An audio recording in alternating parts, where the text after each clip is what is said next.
BJP ক্ষমতা এলে বাড়বে সিভিক ভলেন্টিয়ারদের বেতন। ভোটের আগে রাজ্য বাজেটে একের পর এক চমক দিয়েছে রাজ্য সরকার। রাজ্য বাজেটে সিভিক ভলেন্টিয়ারদের বেতন বাড়িয়েছে রাজ্য সরকার। এর আগে 2024 সালে রাজ্য বিধানসভা বাজেটে সিভিক ভলেন্টিয়ারদের ভাতা বেড়েছিল 1000 টাকা। সেবার 150 কোটি টাকা বরাদ্দ করা হয়েছিল। এবার 180 কোটি টাকা বরাদ্দ করা হয়েছে রাজ্য সরকারের তরফে। এবার সিভিক ভলেন্টিয়ারদের আবারও রাজ্য বাজেটে 1000 টাকা করে বাড়িয়েছে রাজ্য সরকার।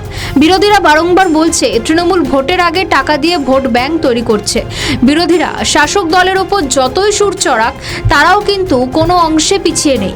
রাজ্যে বিরোধী দলনেতা শুভেন্দু অধিকারী বলেন, তৃণমূল সরকারের দেওয়া সামান্য ভাতায় সিভিক ভলেন্টিয়ারদের সংসার চলতে পারে না।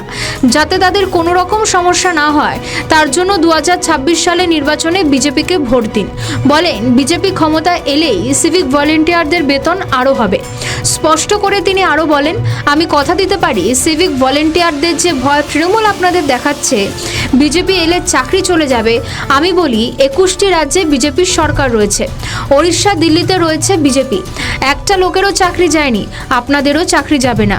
উল্টে আপনারা এমন অর্থ পাবেন যে অর্থ দিয়ে আপনারা আপনাদের মা বাবার সেবাও করতে পারবেন, সংসারও চালাতে পারবেন।